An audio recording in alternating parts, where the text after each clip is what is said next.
Well, hello everybody and welcome to a new video on my YouTube channel. This is Anton Garcia Fernandez talking to everybody out there from Jackson, Tennessee. It's a gray afternoon here in Jackson, and I think it's about the perfect time to talk about this man that I have admired for a long, long time. I was a little kid when I first heard the voice of this Belgian singer singing in a language that I didn't understand.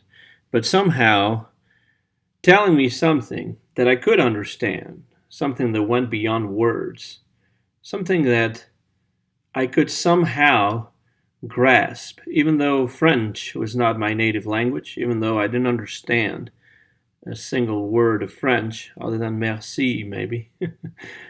He was also the man that made me want to learn French when I was a teenager. I wanted to understand, once and for all, what this man was singing about. I'm talking about the great Jacques Brel, a singer that is like no other. He is a unique singer in so many ways, and we're going to be talking about him a little bit today. He was born in 1929 in Brussels, and Brussels was an important city for him. It's the city he knew well, the people he knew well, the language, the kind of accent that he knew well, and he used it in his music. He used it in his poetry because Jacques Brel was not just a singer. He was not just a musician. He was not just a composer. He was a poet as well. He didn't like to hear that. Many times people told him that he was a poet, and he didn't agree. He said he was a chansonnier, a singer, a maker of songs, a composer of songs, a performer. And yes, of course, he was that. Anyone that has heard his music, and most of all, anyone that has seen him play any theater, that has seen him sing, seen images of him singing, knows this. Because Jacques Brel didn't only sing his songs, he acted out his songs. And he did it in a way unlike anybody else. Not that he didn't have any influences. Of course, the influences could go all the way back to the French music hall, to people like Maurice Chevalier or Charles Trenet, great singers of the past, great singers that preceded Jacques Brel. But Jacques Brel took this to a different level.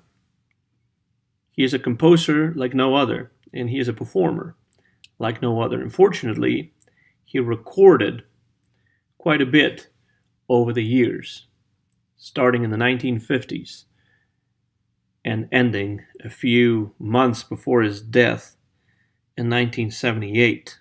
He was a man that smoked a lot. He was a man that would die of lung cancer. But he was a man that had a career that was prolific, that was varied, because he was very versatile. He wasn't just a singer. He could also act. He even tried his hand at piloting planes. He tried to go around the world in a sailboat. And that was around the time when he discovered that he was sick and that he wasn't long for this world. He also directed some movies, some better than others. But to those of us who enjoy his music, are fascinated by his figure, his movies are also interesting. Not as much, of course, as the studio recordings, not as much as the live recordings that survive. Especially those live recordings with image and sound. Live at the Olympia in Paris in the mid-1960s. Those are iconic images of Jacques Brel. And those are images that those of us that admire him will never be able to forget. And he is a singer also that one can listen to, that one can watch, and that one can read. Because as a poet, his lyrics had a really high poetic quality. They concentrated on many different topics. One of his best known songs is a love song to his homeland, Le Plat Pays, the flat land. That is Belgium. What a beautiful poem that is. It's a poem that is taught at schools. It's not just listened to. It's not just played on the radio, but little kids, young kids, teenagers get to read this poem, get to read this song as a poem, which is what it really is. A love song to a country that Jacques Brel knew really well and loved, with all the contradictions that the country had, with all the problems that the country had, with the fights between the people who spoke French, people who spoke Flemish or Dutch. He understood his own country.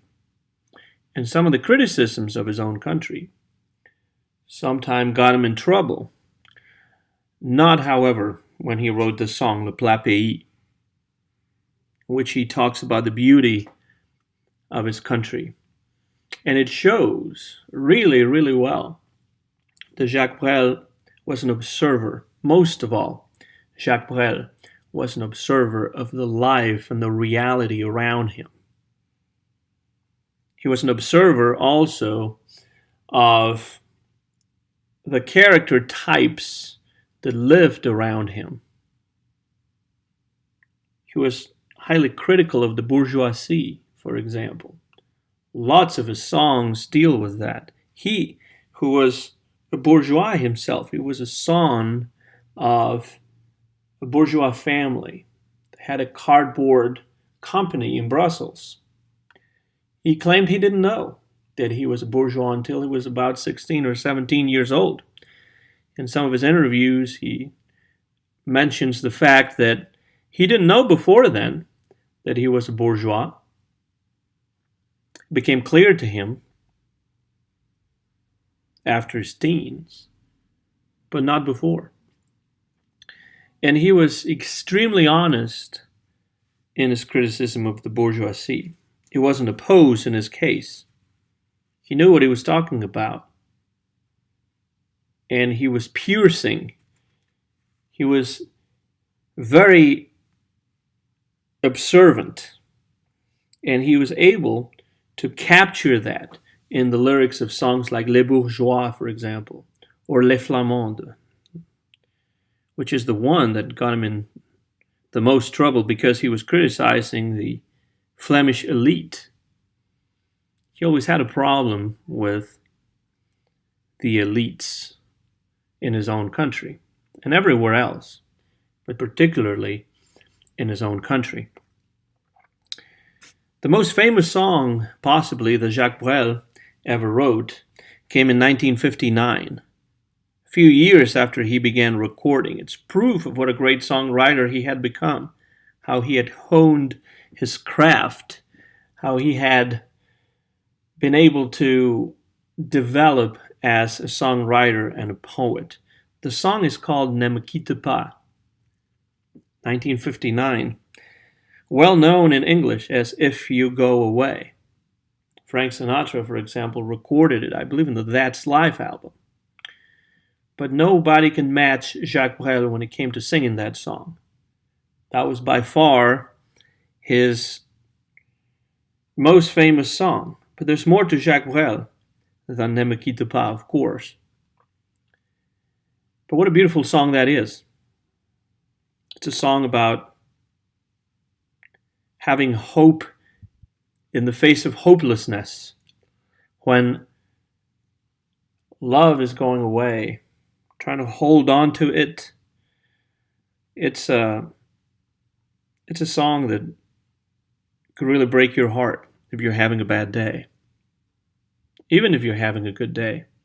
It's a powerful performance by Jacques Brel. There's a live version of it where the camera is fixed on his face for the duration of the song. And Jacques Brel is able to sing the song without falling apart, with the camera zooming into his face, really. Tour de force sort of performance. And Jacques Brel comes out on top every time he sings that song. I love the end of the song, hope in the face of hopelessness, in love, and everything else in life. When he implores of the object of his affection who's about to leave him, he implores of her to let him become l'ombre de ton ombre, l'ombre de ta main, l'ombre de ton chien. He wants to become the shadow of her shadow, the shadow of her hand, the shadow of her dog. Jacques Brel was just a fantastic songwriter. And repetition, as you can see in that lyric already, is very important in a lot of his songs. And he uses it to great effect. Not just in Ne me quitte pas, but in many other songs. Many of his love songs are fantastic, and many of his love songs are very surprising in the way that they are constructed. Songs like, for example, Madeleine. That's one of my favorites. It's about somebody that's waiting for his date. Some lilacs in his hand and thinking about the many things that they're going to be doing once this Madeleine, this girlfriend, arrives. But somehow one gets the idea that this Madeleine is never going to show up, because maybe that Madeleine doesn't really exist anywhere else but inside his own mind. Or maybe she does exist, but she was never interested in him in the first place. And at the end of the song, a little bit like at the end of Ne me quitte pas, we see how this character, this voice that sings and tells the story, seems to be holding on to a glimmer of hope in the face of hopelessness again. When he says that tomorrow, even though she didn't show up today, he's going to be doing the same thing, standing in the same place, again with lilacs, with flowers for her, and hoping that she will show up, maybe knowing that she is definitely not going to. Passage of time is one of the themes, I would say, in the poetry of Jacques Brel. It's a song called Zangra. Zangra is a military man. And there's a lot of repetition in this song because this is a military person who is waiting for the enemy to arrive. And all he thinks about is war. And all he thinks about is the possibility of the enemy showing up. But as the stanzas go by, we can see that the enemy never shows up, and he wastes many chances of doing things that maybe he should be doing. Zangra is only talking about his horses, is only talking about war. And there's a woman who may be interested in him, but he only talks of his horses. He only talks about war and misses the chance of maybe having a sort of love story with this woman. And as time goes by, the enemy doesn't show up. Zangra, becomes a more important military person, stepping up the ladder within the ranks of the military, until when he is too old, that's when the enemy actually arrives. And basically, Zangra has wasted his life waiting for something that never showed up, and something that actually showed up when he couldn't do anything about it from being too old. The passage of time, one of the topics in Jacques Brel's output, Jacques Brel's poetry, that I think is incredibly important. And nowhere is this clearer than in a song like Les Vieux, the old people. And this is probably one of the most tender descriptions of the small world in which some older people live. Now that the passage of time has rendered them sort of weak and almost defenseless in many ways, and their lives have become really small. Their worlds have become really small as well. Du lit à la fenêtre, puis du lit au fauteuil, et puis du lit au lit. They go from the bed to the window, from the bed to the armchair, and finally from the bed to the bed when they can't get up anymore. And all they hear throughout this song, and it is used to great effect here by Jacques Brel in Les Vieux, is the sound of the clock on the wall that keeps ticking and ticking and ticking because time goes by and their lives are withering and their lives are ending. And at the end of the song, one realizes that Jacques Brel is not talking only about the old people, but Jacques Brel is talking about all of us, because this is something that is happening to all of us, whether we want to or not. There's nothing we can do about it. And Jacques Brel, through his poetry, through his verses, through his music, he is able to point out things that are out there, but that not everybody is able to point out. That's partly the power of the music and of the poetry of Jacques Brel. I said before that Jacques Brel did not know, or so he said, did not realize that he was a bourgeois or a son of a bourgeois family until his late teens.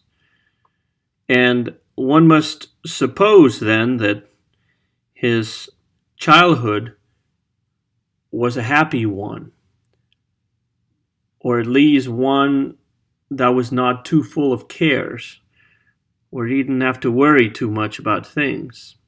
Of course, World War II happened at some point, and that would be something that would have an indelible impact on him, on his life, on his work as well. But one thing that is for sure is that Jacques Brel spent his adult years thinking about, reminiscing about, writing about his childhood. So many songs have to do with his childhood. There's too many to even count. Bruxelles is one of them. Brussels, one where he talks about or describes the Brussels of his youth, of his childhood. And that's the Brussels of the 1930s. At the Grand Place, at the Place de Bruckère. Talks about his family, talks about his grandparents as well. Rosa, a song where he uses to great effect again the declension of the word rosa, or rose, in Latin, to talk about his years in school. In a very critical sort of way, because Jacques Brel was always very mindful of the world around him, of the reality around him, and he had this sharp critical eye. He was able always to look at the world, to look at reality through a critical view. And he does so in Rosa, for example. Another song that for sure is very important when we talk about Jacques Brel's reminiscing, or Jacques Brel's image portrayal of his childhood, is one precisely called Mon Enfance, my childhood. And in that one, in a very poetic way, Jacques Brel is able to present a childhood where he had lots of dreams, lots of hopes,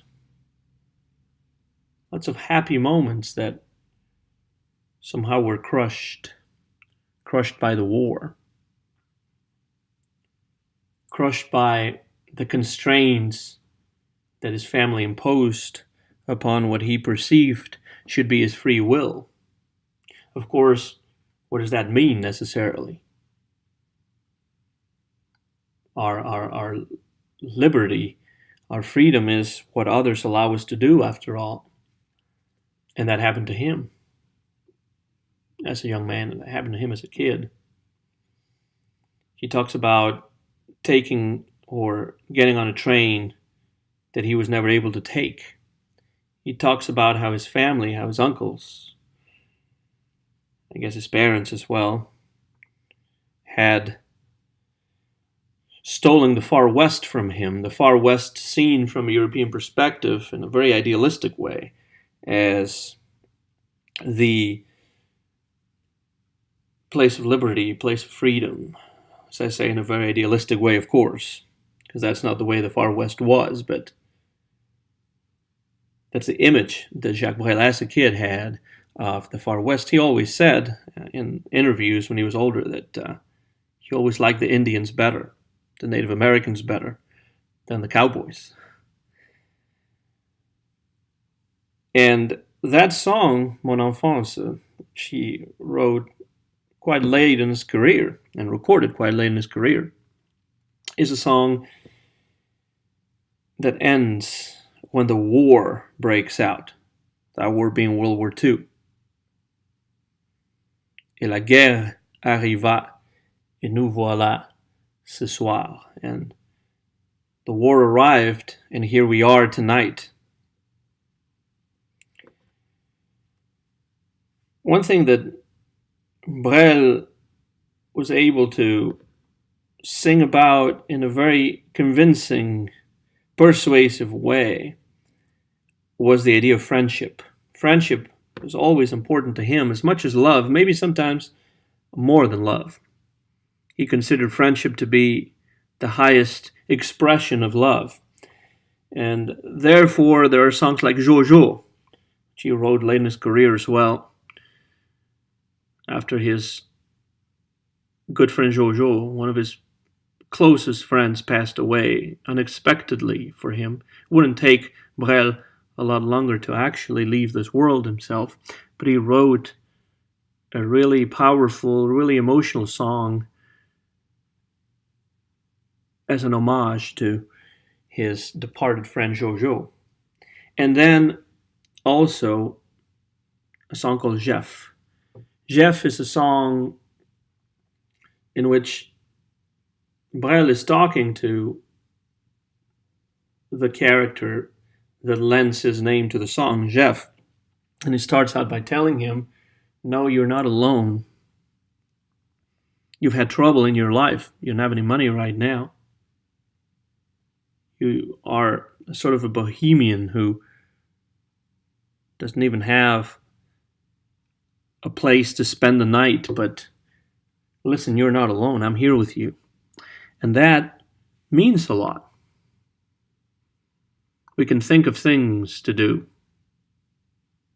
We could have mussels and fries. We could go see the girls.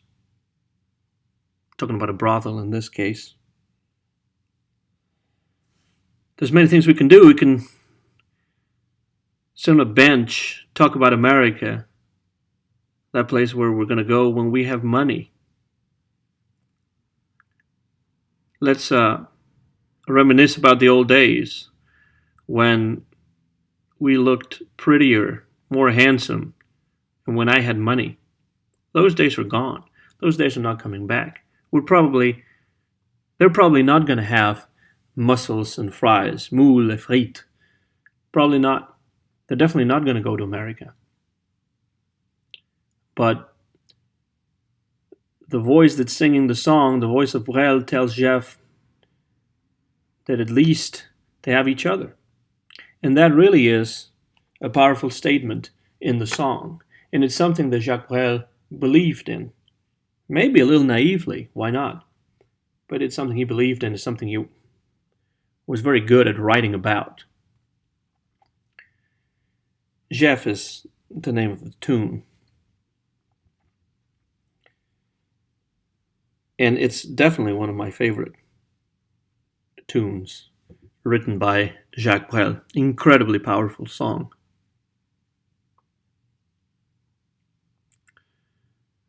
I think it's very important as well when we're talking about the music and the poetry of Jacques Brel. It's very important to think about the idea of irony.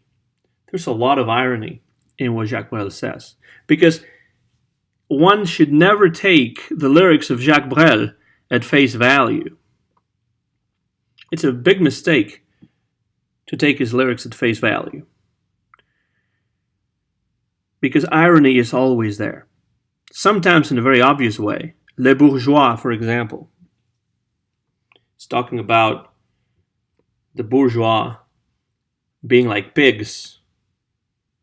C'est comme des cochons. Plus ça devient vieux, plus ça devient bête. The older they get, the stupider they get. He's being frank about that. He's criticizing, again, in a very powerful way.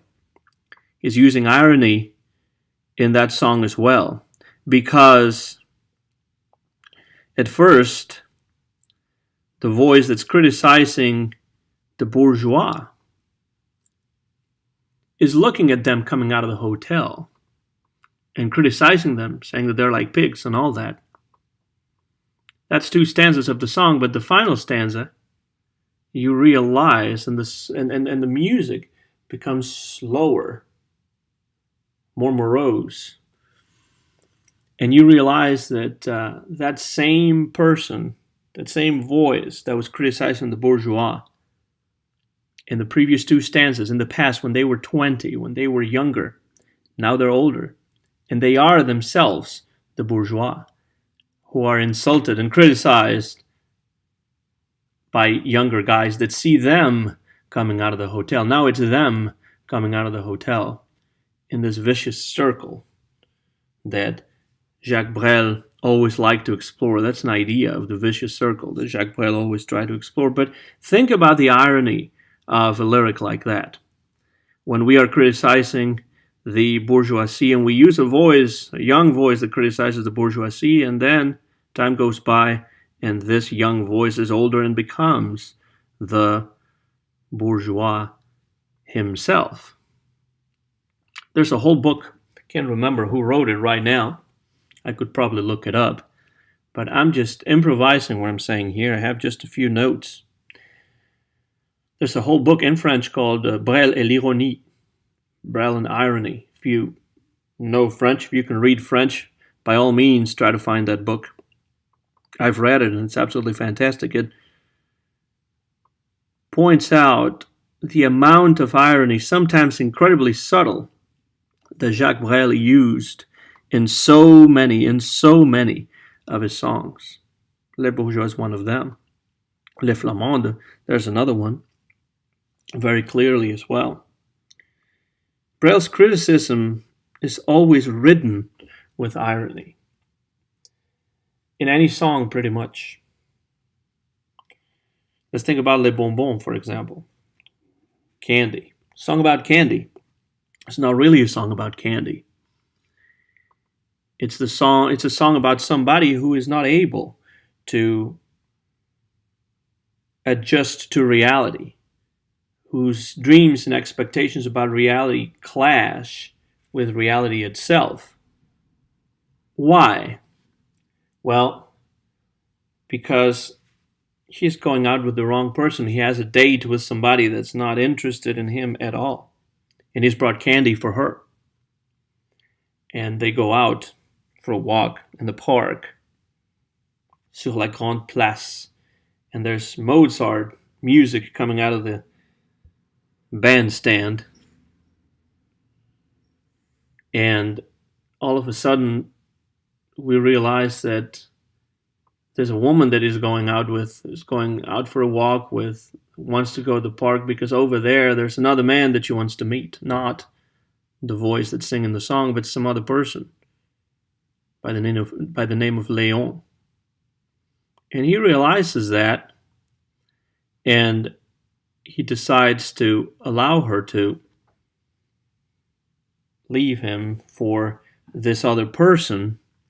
And he says very sadly, "I had brought you some candy, you know." It's a sad situation.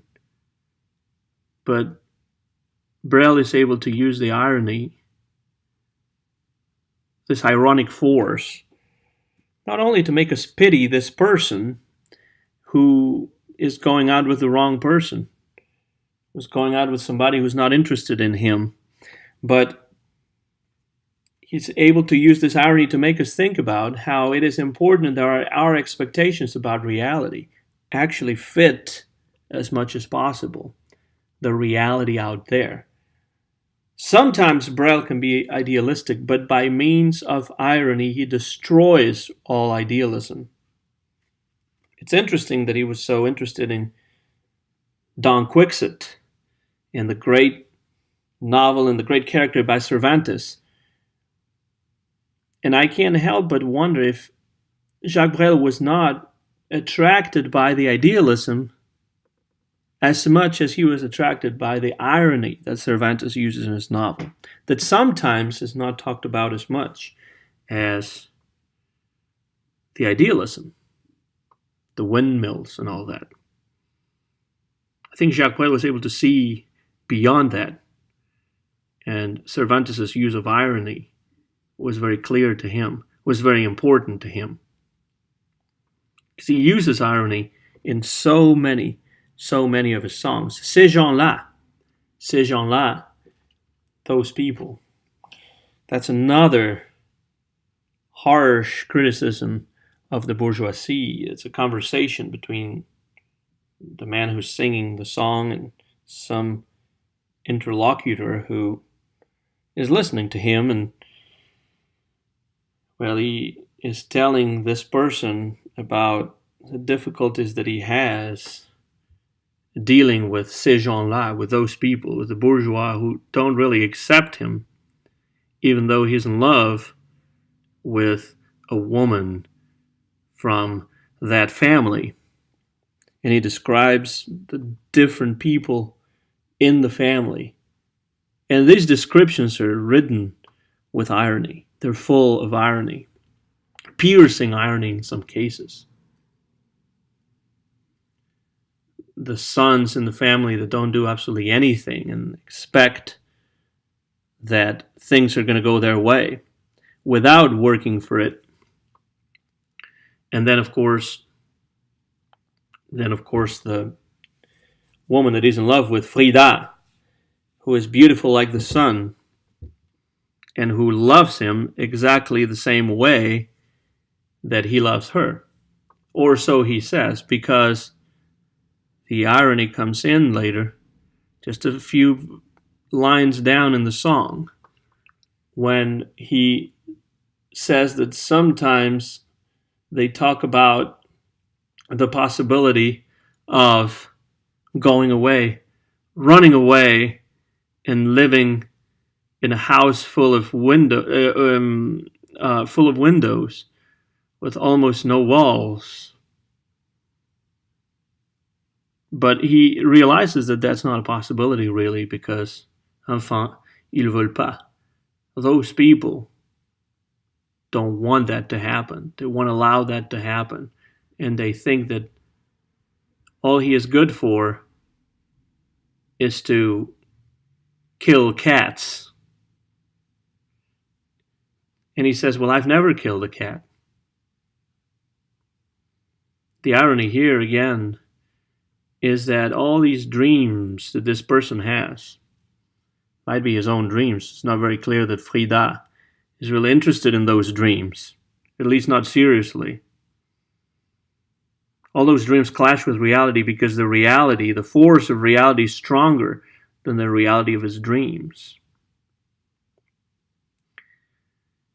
And so at the end of the song, he simply says, Mais il est tard, monsieur.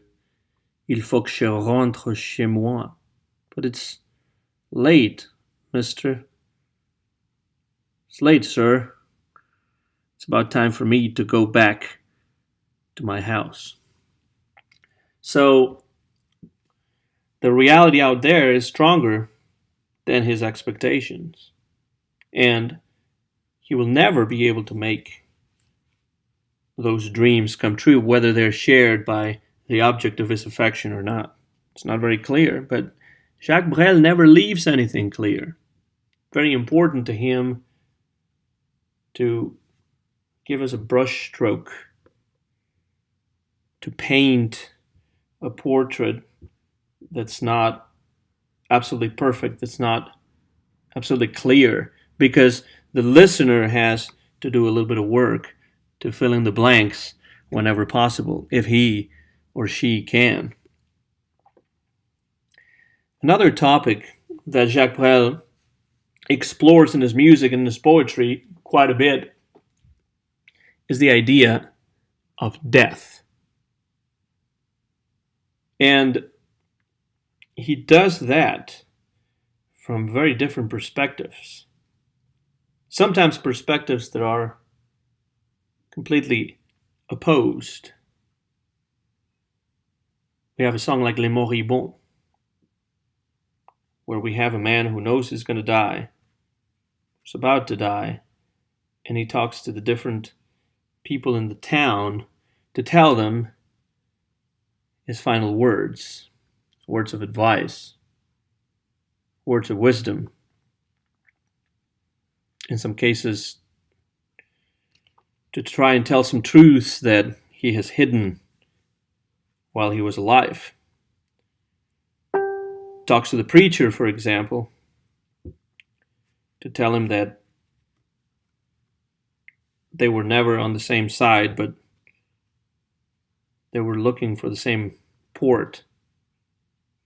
And he wants him to think about that.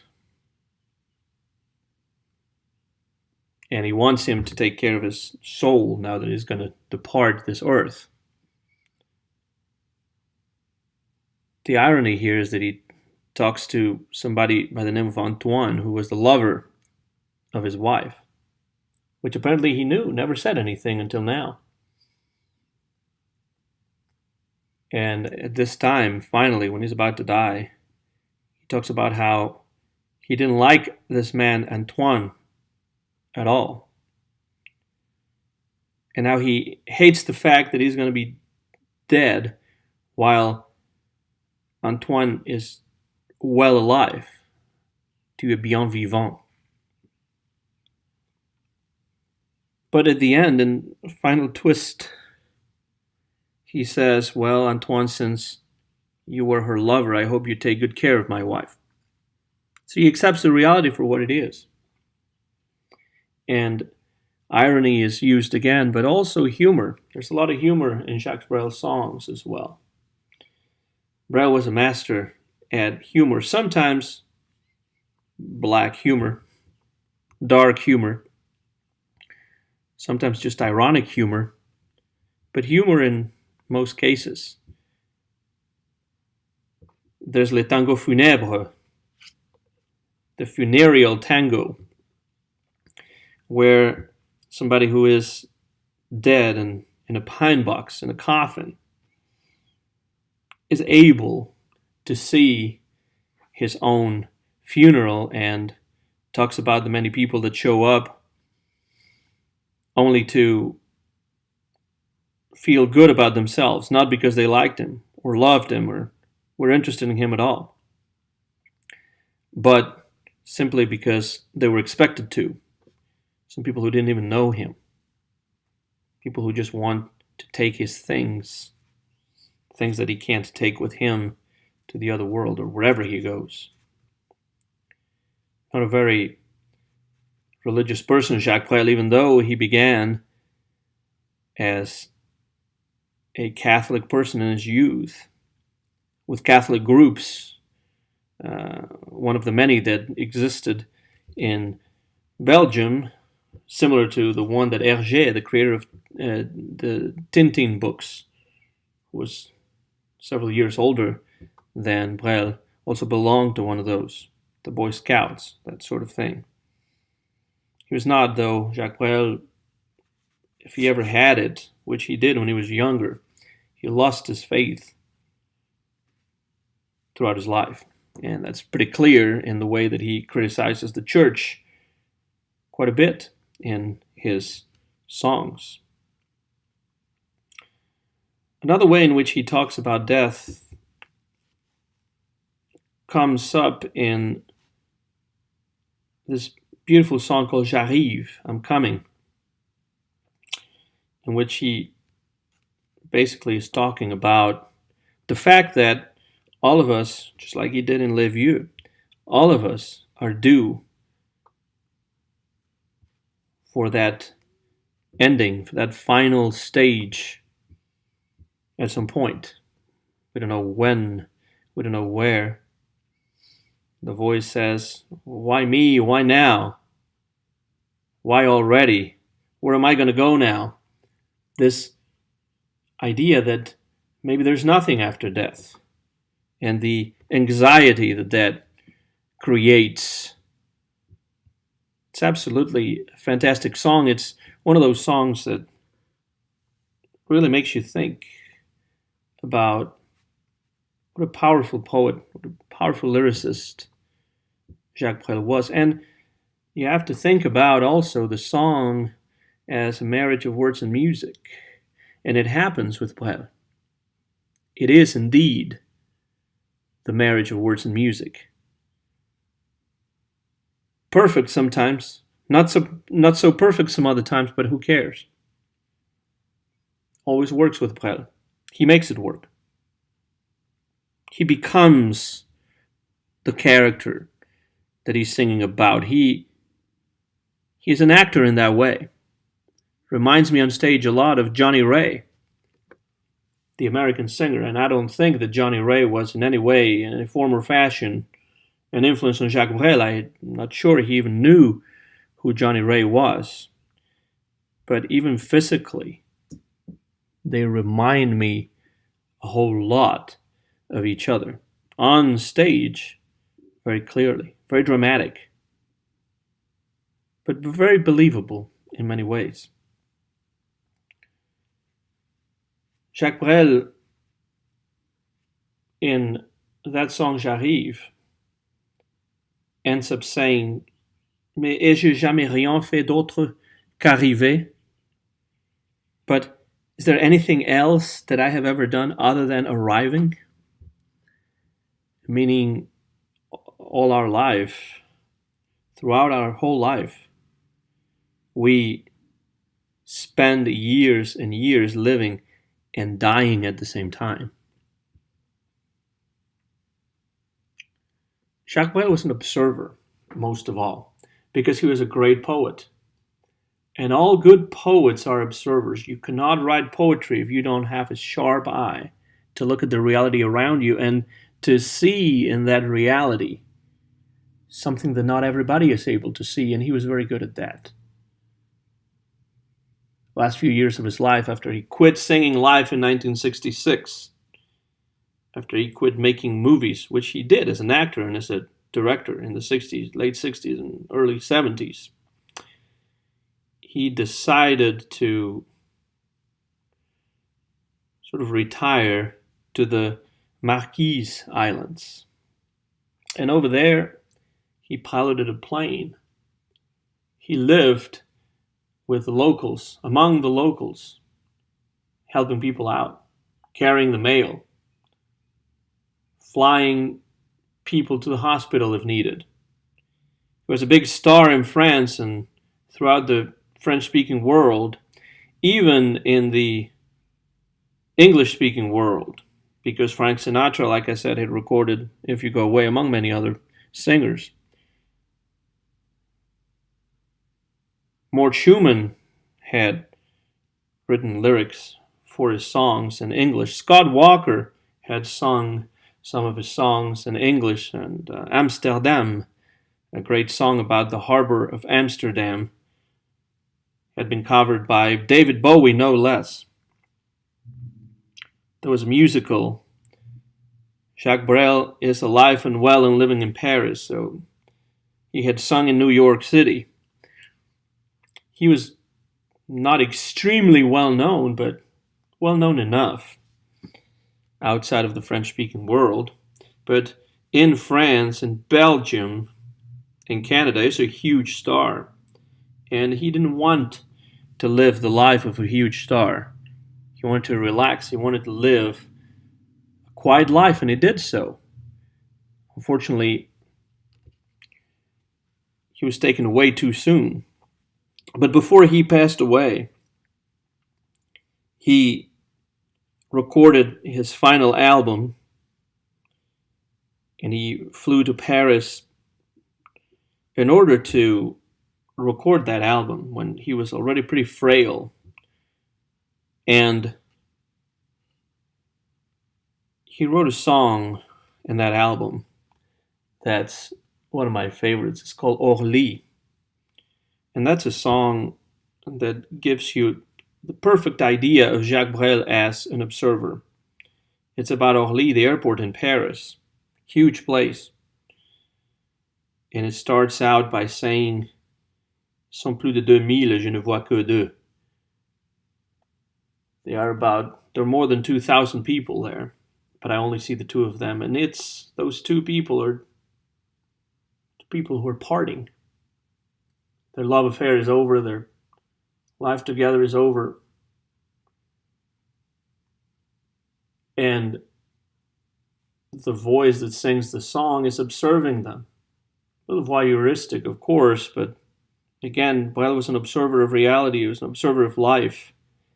And in this song, he very clearly, very well, very adeptly, he describes the airport in Paris, Orly Airport, but from the point of view of somebody who only cares about the two people he sees.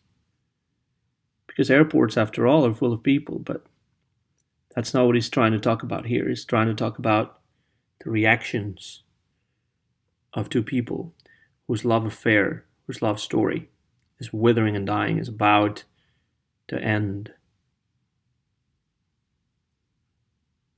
Almost 20 years after his first recording, Jacques Brel, who had conquered all the biggest stages in Paris and in the world, still had it, still knew what he was doing. And he could transmit this emotion, contained emotion sometimes, shattering emotion, just by concentrating on two people at Orly Airport who are saying goodbye, just as he would say goodbye to the world a few months later, leaving us without his talent. But fortunately, we have his recordings. You have lots of books written in French mostly about him. And we have the videos of his live performances at the Olympia and other places, some of which you can find on YouTube, some of which you can find on DVD. And I urge you to do so. If you like his music, if you've heard his records, watch him, because Jacques Brel is somebody that you need to see as well as listen to. And I will finish this video, this recording, this free form, free association sort of talk that I have given and I have recorded about Jacques Brel by telling you that there is one way in which you can find his whole discography in one box set that includes 13 albums, his complete recorded works. Last time I looked on Amazon, it was still available and still a pretty good price for 13 albums, for 13 CDs. The original albums from the very first he did until that to that very last one that I'm telling you about, where the song Orly is included. I'd recommend that you try that. Of course, there are many compilations that you can use if you can buy, that you can purchase if you just want to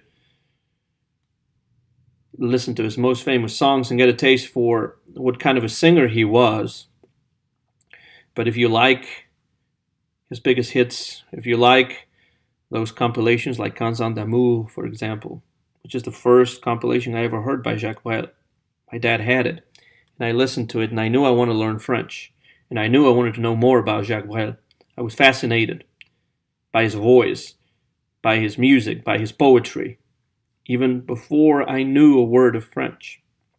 And so much French I did learn from listening to Jacques Brel. That was the first compilation I heard, Canzone d'Amour, 15 Years of Love. If you like that, if you like the 20 songs on there,